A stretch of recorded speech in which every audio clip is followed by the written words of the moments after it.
Assalamualaikum warahmatullahi wabarakatuh. Berjumpa lagi dengan Ibu Teti Setiasi pada pelajaran Bahasa Indonesia kelas 7. Anak-anak, bagaimana kabarnya kalian semua? Mudah-mudahan semua dalam keadaan sehat dan kita semua selalu dalam lindungan Tuhan Yang Maha Kuasa. Meskipun sampai saat ini kita menggunakan pembelajaran jarak jauh dengan BDR atau belajar dari rumah, tapi Ibu yakin kalian tetap semangat dalam menuntut ilmu. Sebelum kita melanjutkan pada pembahasan pelajaran Bahasa Indonesia di semester 2 atau semester genap ini, Ibu mengingatkan agar kalian jangan lupa untuk menandatangani kehadirannya dan buku paketnya sudah disiapkan. Baiklah anak-anak, pada pembelajaran Bahasa Indonesia kelas 7 di semester 2 atau semester genap, kita mempelajari bab 5. Bab 5 yaitu mewarisi nilai luhur dan mengkreasikan puisi rakyat. Silahkan kalian buka buku paketnya, ada di halaman 165. Baiklah anak-anak, sebelum Ibu melanjutkan pembahasan materinya, Ibu akan membacakan terlebih dahulu kompetensi dasar. Kompetensi dasar pada pertemuan saat ini ada 2, yaitu 3.9, mengidentifikasi informasi atau pesan, rima, dan pilihan kata dari puisi rakyat, pantun, syair, dan gurindam yang dibaca dan dinegar. 4.9, menyimpulkan isi puisi rakyat, pantun, syair, dan gurindam yang disajikan dalam bentuk tulis. Pembahasan pada pertemuan ini ada 3, yaitu pengertian, ciri, dan jenis puisi rakyat. Pengertian puisi rakyat. Puisi rakyat merupakan kesejahteraan rakyat, warisan nenek moyang yang memiliki nilai-nilai dan berkembang dalam kehidupan masyarakat. Puisi ini merupakan jenis puisi lama, sehingga terikat dengan struktur dan ciri baik dalam hal panjang pendek, suku kata, lemah tekanan suara, maupun rima serta isi. Puisi rakyat yang merupakan puisi lama tidak dikenal nama pengarangnya dengan istilah anonim. Penyampaiannya juga melalui mulut ke mulut, jadi merupakan kesusastraan lisan dan sangat terikat oleh aturan-aturan seperti jumlah baris dalam tiap bait, jumlah suku kata, jumlah kata dalam satu baris, persajakan atau rima, dan irama. Jenis puisi rakyat atau puisi lama: 1. Pantun, 2. Syair, 3. Gurindam, 4. Seloka, 5. Taribun, 6. Karmina, 7. Mantra.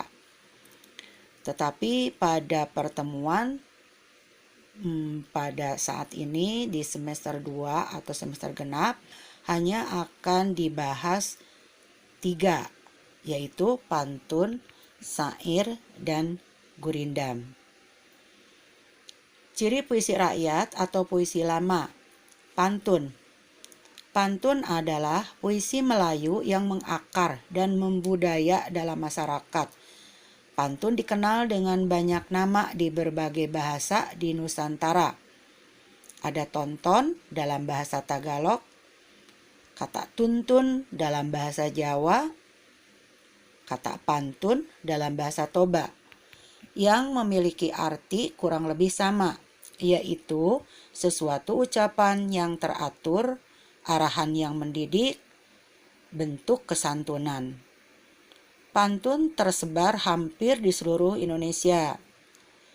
Fungsi pantun di semua daerah, baik di Melayu, di Sunda, di Jawa, atau daerah lainnya sama, yaitu untuk mendidik sambil menghibur.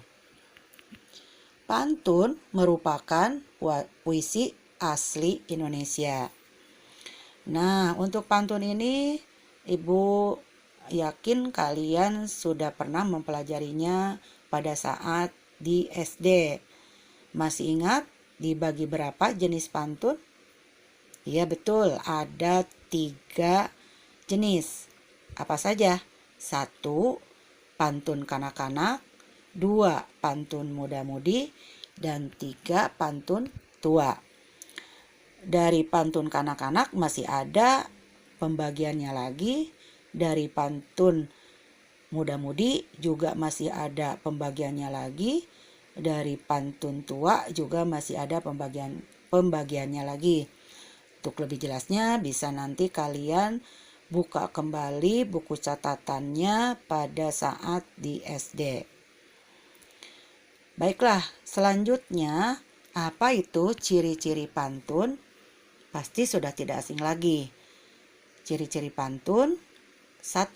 Tiap bait terdiri atas 4 baris atau larik. Tiap baris terdiri dari atas 8-12 suku kata. Rima akhir di setiap baris adalah ABAB.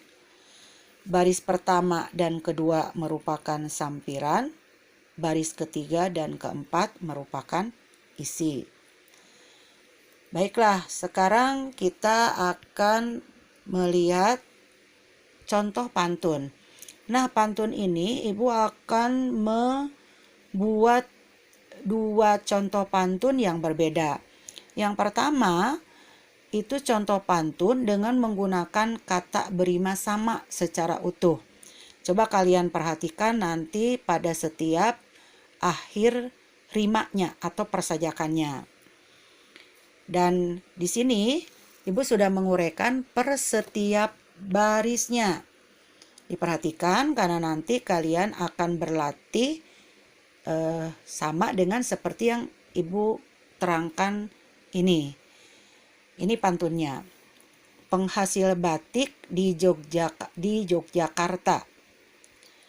Nah, di sini rima atau sajaknya A. Suku katanya ada 10 dan baris ke-1 ini merupakan sampiran. Kalian masih ingat cara menghitung suku kata? Baik, Ibu berikan contoh pada baris ke-1. Penghasil batik di Yogyakarta ada 10 kata, 10 suku kata. Cara menghitungnya: penghasil batik di Yogyakarta. Dihitung pakai jari, itu ada 10 suku kata. Kalaulah Brebes, penghasil beras. Nah, rima atau sajaknya B. Terdiri dari 10 suku kata dan masih merupakan sampiran pada baris kedua ini. Berusaha terus mengejar cita. Rima atau sajaknya A. Terdiri dari 11 suku kata dan baris ketiga ini merupakan isi. Sambil berdoa dan kerja keras. Rima atau sajaknya B. Terdiri dari 10 suku kata dan baris keempat ini adalah isi. Nah, kita lihat mengapa pada contoh bait pantun pertama ini disebut berima sama atau secara utuh. Kalian bisa lihat akhir setiap barisnya. Rima atau suku kata akhir barisnya. Untuk baris pertama itu diakhiri dengan suku kata ta. Maka akan sama dengan di baris ketiga, yaitu ta. Jadi dari Yogyakarta, Cita. Berarti itu secara utuh. Nah, untuk baris kedua, kamu bisa lihat di akhir sajaknya atau suku katanya yaitu ras dari kata beras. Kemudian sama atau utuh dengan di baris keempat yaitu keras. ras yang diambil. Itulah disebut pada bait pertama ini pantun berima sama secara utuh. Nah, isi pantun tersebut menceritakan atau berisi bahwa kalau ingin tercapai cita-cita harus dengan bekerja keras dan harus disertai dengan berdoa. Baiklah, kita bandingkan dengan contoh pantun pada bait kedua ini. Nah, pantun pada bait kedua ini dengan menggunakan kata berima akhir sebagian. Nah, kita lihat perbedaannya. Baris ke-1. Ada kumbang menghisap bunga, rima atau sajak sama, yaitu A, terdiri dari 9 suku kata, yaitu A, da, kum, bang, meng, hi, sap, bu, nga. Kalian nanti hitung pakai jari tangan. Dan baris ke-1 ini merupakan sampiran. Terbang melayang di dekat sawah, rima atau sajak. B, terdiri dari 10 suku kata. Baris kedua masih sampiran. Hati senang, riang gembira, rima atau sajaknya A, 9 suku kata, dan pada baris ketiga ini sudah merupakan isi. Ayah pulang membawa hadiah, rima atau sajak pada baris keempat ini adalah B, terdiri atas 10 suku kata dan merupakan isi. Nah, kita lihat mengapa disebut pantun ini menggunakan kata berima akhir sebagian. Maka kalian akan melihat di setiap akhir barisnya atau suku kata akhir baris. Kita lihat baris pertama, yaitu suku kata terakhirnya bunga. Kita lihat pada baris ketiga, gembira. Nah, yang disamakannya hanya A. Sedangkan pada baris pertama NGA, pada baris ketiga RA. Nah, inilah yang disebut berima akhir sebagian. Jadi hanya A-nya saja yang disamakan. Kita lihat pada baris kedua, yaitu pada akhir kalimatnya suku kata terakhirnya adalah sawah, yaitu wah. Kemudian pada baris keempat, yaitu hadiah, berarti ah. Nah, ini dikatakan rima akhir sebagian karena pada baris kedua wah, pada baris keempatnya ah. Jadi yang disamakan adalah ahnya saja. Maksudnya itulah yang disebut sebagian.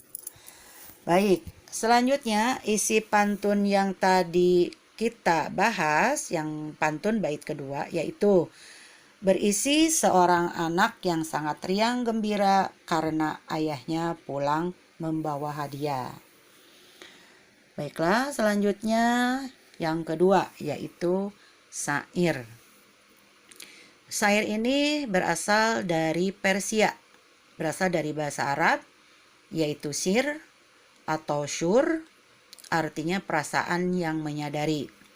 Apa ciri-ciri dari syair? Setiap bait terdiri atas 4 baris. Satu baris terdiri dari 8 sampai 14 suku kata. Bersajak atau rima A, A, A, A. Semua baris adalah isi. Bahasa yang digunakan berupa kiasan. Nah, selanjutnya kita akan membahas contoh syair.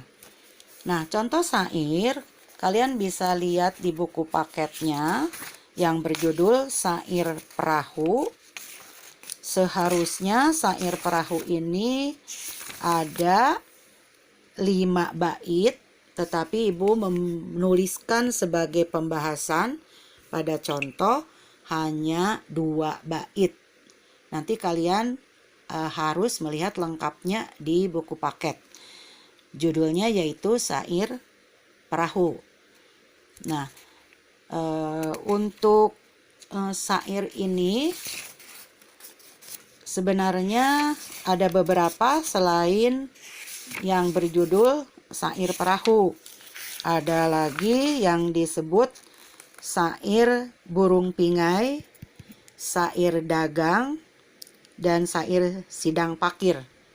Nah, sair tadi termasuk dengan sair perahu itu adalah hasil karya Hamzah Fansuri. Baiklah, Ibu akan bahas 2 bait sair dari cuplikan sair perahu. Nanti kalian bisa lihat lengkapnya di buku paket.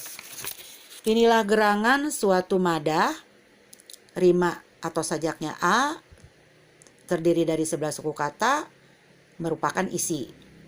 Mengarangkan sair terlalu indah, rima atau sajaknya A, terdiri dari 11 suku kata, merupakan isi. Membetuli jalan tempat berpindah, rima atau sajaknya A, 11 suku kata, dan juga merupakan isi. Di sanalah iktikat diperbetuli sudah, rima atau sajaknya A, terdiri dari 14 suku kata dan merupakan isi. Bait kedua, wahai muda kenali dirimu, rima atau sajaknya A, 10 suku kata merupakan isi. Ialah perahu tamsil hidupmu, rima atau sajaknya A, terdiri atas 11 suku kata dan merupakan isi. Tiadalah berapa lama hidupmu, rima atau sajaknya A, 12 suku kata merupakan isi. Ke akhirat jua kekal hidupmu, rima atau sajaknya A, terdiri atas 11 suku kata dan merupakan isi. Untuk mengetahui isi sebuah syair, kalian harus membaca seluruh bait dalam syair tersebut. Nanti bisa kalian lihat sisa baitnya di buku paket. Jadi bisa kalian mengetahui apa maksud dari syair yang dijadikan contoh yang tadi sudah kita bahas. Selanjutnya yang ketiga yaitu gurindam. Gurindam berasal dari bahasa India, yaitu kirindam. Artinya mula-mula atau perumpamaan. Gurindam sangat syarat nilai agama dan moral. Ciri-ciri gurindam: 1 bait terdiri atas 2 baris. Tiap baris memiliki 10-14 suku kata, memiliki rima atau sajak AA atau BB atau CC, dan seterusnya. Merupakan satu kesatuan utuh. Baris 1 merupakan soal, masalah atau perjanjian. Baris kedua berisi jawaban, akibat dari masalah atau perjanjian pada baris ke-1. Isi gurindam pada umumnya berupa nasihat, filosofi hidup, atau kata mutiara. Nah, untuk menambah pengetahuan kalian, ada salah satu buku gurindam yang sangat terkenal, yaitu Gurindam 12. Kalian sudah tahu siapa yang mengarang Gurindam 12? Yaitu siapa? Raja Ali Haji. Pada buku paket di awal bab 5 ini, kalian bisa lihat di situ ada contoh Gurindam 12 dan ada makam pengarangnya yaitu Raja Ali Haji. Baiklah, selanjutnya di sini ada 4 contoh gurindam. 2 contoh gurindam, 2 bait contoh gurindam ya. 2 bait contoh gurindam. Dan contoh gurindam ini Ibu ambil dari buku paket, karena pada buku paket banyak sekali contoh gurindam, dan nanti juga kalian bisa berlatih dengan gurindam pada buku paket yang selanjutnya. Dengan orang tua jangan pernah melawan, rima atau sajaknya A, terdiri atas 13 suku kata, berisi masalah. Kalau tidak mau, hidupnya berantakan, Nah, di sini rima atau sajaknya A terdiri dari 12 suku kata, isinya akibat. Nah, dari baris pertama itu masalahnya, kepada baris keduanya itu merupakan akibatnya. Jadi kalau melawan kepada orang tua, tentu kalian menjadi hidup itu tidak akan baik. Contoh gurindam pada bait kedua, sayangi orang tua dengan sepenuh hati, rima sajak yaitu B, terdiri atas 14 suku kata, merupakan soal. Itulah cara menunjukkan bakti. Rima atau sajaknya B terdiri atas 11 suku kata dan merupakan jawaban. Jadi menyayangi orang tua dengan sepenuh hati, jawabannya pasti menunjukkan anak yang berbakti.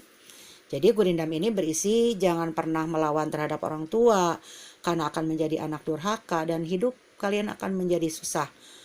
Yang keduanya, sayangi dan hormati kedua orang tua.